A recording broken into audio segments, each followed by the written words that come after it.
त्रिकोण कोणता असेल का? नाही. मग हे का बरं लक्षात राहिले नाही आपल्या? सरांनी एकट्याला शिकवलं होतं का? नाही, सगळ्याला शिकवलं होतं. बघा, सर सगळ्यांना शिकवतात, पण मोठं व्हायचं का नाही हे आपल्या हातात असते, तुमच्या कष्टावर अवलंबून असते. आंबेडकरांनी एक सांगितलंय, तूच आहेस तुझ्या जीवनाचा शिल्पकार. सरांना वाटत असते माझ्या वर्गातले सगळे लेकरं शिष्यवृत्ती धारक व्हावं. वाटते का नाही सरांना? आई वडिलांना वाटतंय माझे कुणाचे आई वडील असे आहेत का माझं लेकरू शिकू नये असं वाटणारे आई वडील आहेत जगात? प्रत्येक आई वडिलांना वाटतं माझं लेकरू शिकावं, हुशार व्हावं, वर्गात नंबर यावा, त्याचा चांगल्या स्पर्धा परीक्षेमध्ये त्याला गुण मिळावे. पण ते कुणावर डिपेंड आहे? आई वडिलांवर आणि सरांवर आहे का आपल्यावर आहे? हा, तर आपण सगळ्यांनी एक दृढ निश्चय करायचा की मला शिष्यवृत्ती धारक व्हायचंय म्हणजे व्हायचंय. तुम्ही नशीबवान आहात की तुम्हाला चांगले शिक्षक मिळाले. शिक्षक मिळणं हे आपलं नशीब आहे का तुमच्या हातात आहे? शिक्षक तुम्हाला कोणते मिळाले हे तुमच्या हातात आहे का तुमचं नशीब आहे? हा, मग तुम्ही नशीबवान आहात का नाही? जी गोष्ट तुमच्या हातात नाही ती देवाने दिली, पण त्याचा फायदा आपल्याला करून घेता आला पाहिजे. अत्यंत चांगले शिक्षक आहेत तुमच्या स्पर्धा परीक्षेसाठी, त्यांनी चांगल्या पद्धतीनं नियोजन केलेलं आहे, तास घेत आहेत. तर आता काम कोणाचं राहिलंय? तुमचं राहिलंय. त्रिकोणाचे प्रकार कोणावरून बाजूवरून आता त्याने सांगितल्यासारखे तिन्ही समान असतील तर समभुज, नावातच आहे भुज म्हणजे बाजू. दोन समान असतील तर समद्विभुज, द्वि म्हणजे दोन, आणि तिन्ही पण वेगळे असतील विषम, वेगळेला विषम शब्द आहे मराठीमध्ये, विषमभुज. आणि कोणावरून प्रकार तीन, लघुकोण त्रिकोण, त्याच्यानंतर काटकोण त्रिकोण आणि विशालकोण त्रिकोण. याला जोडून आणखी एक छोटा प्रश्न विचारतो, त्रिकोणाच्या तीन कोणाच्या मापाची बेरीज किती असते? त्रिकोणाच्या एकदम स्ट्रेट फॉरवर्ड क्वेश्चन आहे, सगळ्यांना हा प्रश्न आपल्याला आला पाहिजे. सांगितलं आहे, पाचवीतला आहे, सर शिकवताना बऱ्याचदा त्यांच्या तोंडातून गेलेलं असतंय. दररोज एक वेळेस इथं किमान 20 वेळा झाला असेल ते. 360 बरोबर आहे का रे? नाही, हा सांगतो तू. शाबाश. 180. त्रिकोणाच्या तीन कोणाच्या मापाची बेरीज 180 अंश असते. आता हिनं सांगितलेल्या उत्तराकडे जाऊ आपण. काय नाव तुझं? संस्कृती. संस्कृतीनं कशाची सांगितली सांगा मला? 360 पण कशाच्या तर कोणाची बेरीज आहे? कशाच्या कोणाची बेरीज सांगितली संस्कृतीनं? देवकते. सांग बेटा. हा, चौकोनाच्या थांब सरळ. किती कोणाच्या? 4 कोणाच्या मापाची बेरीज 360 अंश असते. आता किती सोपं आहे बघा हे लक्षात ठेवायला. त्रिकोण एक लक्षात राहिलं ना तुम्हाला बाकी सगळं लक्षात राहतं. त्रिकोणामध्ये चौकोनामध्ये किती त्रिकोण? 2. हे 180 माहित आहे आपल्याला. त्रिकोणाच्या तीन कोणाच्या मापाची बेरीज 180, हे पण 180. किती झाले? 18 दोन्ही 36, 360. पंचकोन घेतला. पंचकोन स्कॉलरशिप मध्ये काय तुम्हाला त्रिकोण अजून पुढं हे त्रिकोण होते तयार ह्याच्यात बघा. हा एक त्रिकोण तयार होतो, हा एक त्रिकोण. किती त्रिकोण झाले? मग पंचकोनाच्या 5 कोणाच्या मापाची बेरीज किती असते? पंचकोनाच्या 5 कोणाच्या मापाची बेरीज किती असते? सोप. हा, नाही. हा, किती? पाडा चुकला तुझा. सांगितलं 30 पर्यंत पाडे पाठच पाहिजे. 18 दोन्ही 36, 18 त्रिक 54. आता बघा एक त्रिकोण 180, 180, 180. त्याच्यावर षटकोनाचं सांगा मला. षटकोनामध्ये किती त्रिकोण तयार होतात माहितीये? षटकोनामध्ये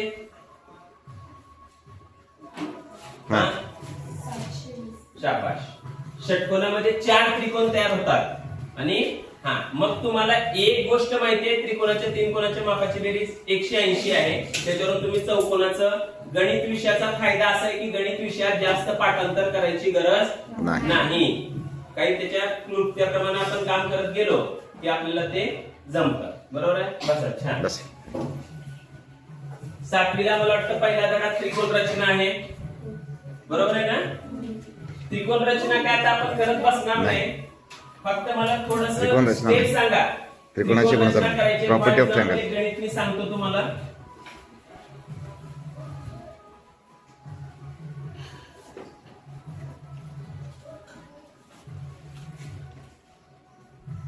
एक समद्विभुज त्रिकोण आपल्याला काढायचा आहे, ज्याची एक बाजू 5 सेमी आहे आणि एक बाजू 6 सेमी आहे. ओके, दोन बाजू दिलेले आहेत. विषमभुज त्रिकोण किंवा समभुज घ्या, दोन बाजू 5-5 सेंटीमीटर आहेत आणि तिसरी बाजू 6 सेंटीमीटर. आणि तिसरी बाजू 6 सेंटीमीटर आहे. असा आपल्याला एक त्रिकोण काढायचा आहे. तर त्याच्यासाठी आधी काय करावं लागेल आपल्याला सांगा. पहिली स्टेप काय करावी लागेल? त्रिकोण रचनेमधली पहिली स्टेप काय असते? पाया काढून घ्यावा. पाया काढून घ्यावा लागेल. बर, सगळ्यात पहिली स्टेप काय? पहिली स्टेप एकदम स्टार्टला. हा, शाबाश. कच्ची आकृती. पहिल्यांदा आपल्याला कच्ची आकृती काढावी या लागेल अनेक वेळा सांगितलेलं आहे. आणि तो डाटा फिल करावा लागेल. जे सांगितलंय ABC त्रिकोण काढा कच्चा हातानं, आणि AB 5 असेल 5 लिहा, BC 6 असेल 6 लिहा, AC 3 असेल 3, 5 जे असेल दिल्या. कच्ची आकृती काढणे ही पहिली स्टेप आहे, बरोबर आहे ना? त्याच्यानंतर मग तुझी स्टेप, तू दुसरी स्टेप सांगितलं.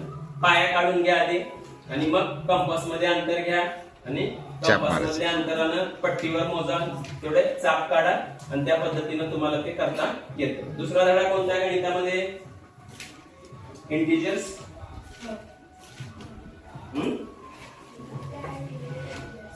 Multiplication and division of integers. Okay, number line सगळ्यांना माहिती आहे. ओके, तुम्ही सेमी मधले आहात म्हणून तुम्हाला त्याच्यात विचारलं. Number line. मग मला एक साधं गणिताचं उत्तर कोण सांगते बघा. तुम्हाला आता डिव्हिजन आणि मल्टिप्लिकेशन आहे इंटिजर्सचं. मी ऍडिशन विचारतोय. -5 + 3 -5 + 3.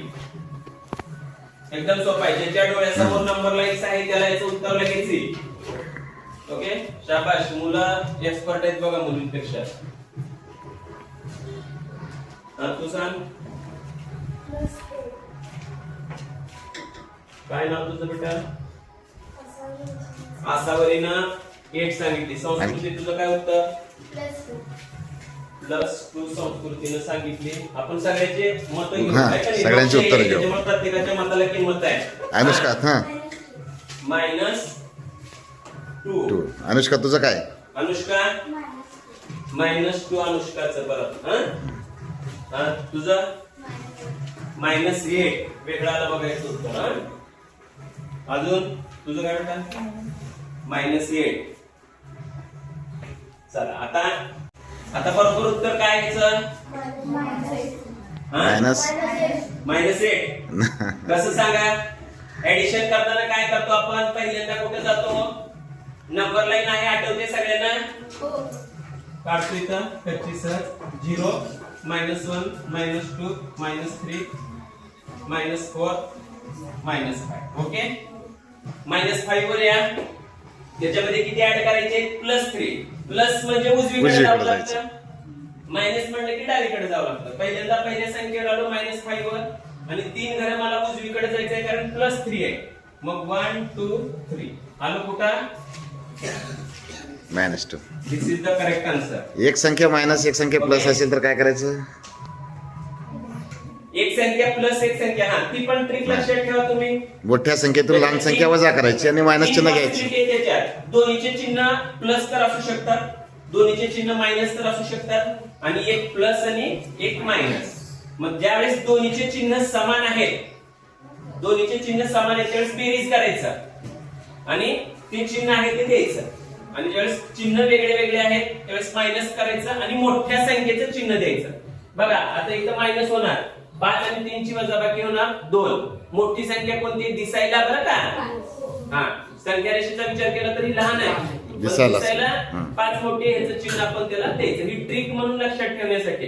ऍक्च्युअल नंबर लाईन आपल्या डोक्यात राहिली की तुम्हाला डायरेक्ट. गणितातला हा इंटिजर्सचा ऍडिशन आणि सबट्रॅक्शन हा भाग अत्यंत महत्वाचा आहे. हे अगदी 10वीतल्या लेकरांना सुद्धा येत नाही. इथं नाही समजलं की कधीच कळत नाही असं. त्याच्यामुळं हे इंटिजर्स चॅप्टर मधले ऍडिशन, सबट्रॅक्शन, मल्टिप्लिकेशन आणि डिव्हिजन मध्ये परत सोपं आहे.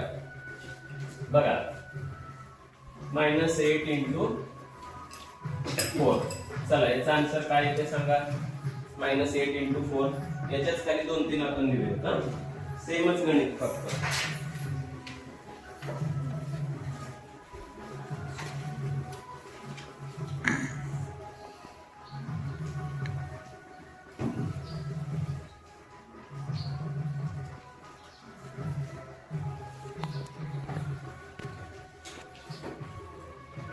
बाप्पा थोडं बोर्ड जाऊ द्या.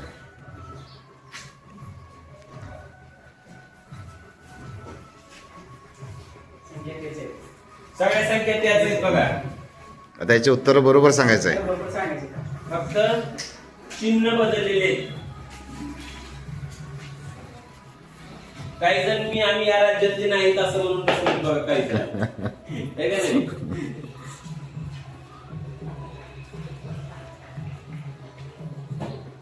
सांगणार काय करायचं आहे? करा की. नाही, केलं तर.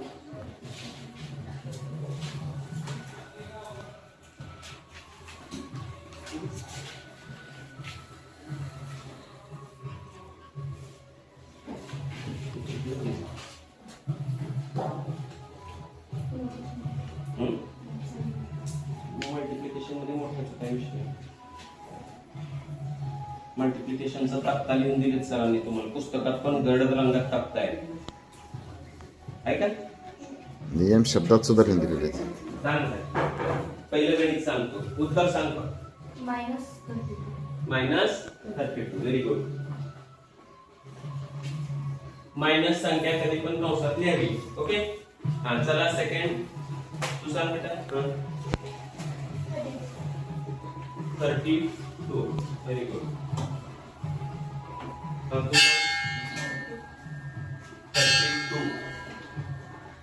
ओके पुढे हा -30 ओके हा हे सेम आहे बघा. हे पण बरोबर आहे, हे पण बरोबर, सगळं बरोबर आलं. ओके म्हणजे दोन वेगळे साईन फक्त लक्षात ठेवायचं. धन गुणिले धन धन, ऋण गुणिले ऋण धनच. दोन सिम्बॉल जर सेम असतील तर त्याचं उत्तर प्लस येतं. एवढंच आहे याच्यामध्ये. एवढीच ट्रिक आहे, एवढंच आपल्याला लक्षात ठेवायचं आहे. ओके बसा खाली. थोडं सायन्सचं विचारू. किती धडे झाले सायन्सचे? पहिला धडा आहे अडॅप्टेशन. अडॅप्टेशनच आहे का? बरोबर. What is mean by adaptation? Adaptation म्हणजे काय? मराठीमध्ये त्याला आपण अनुकूलन म्हणतो. हा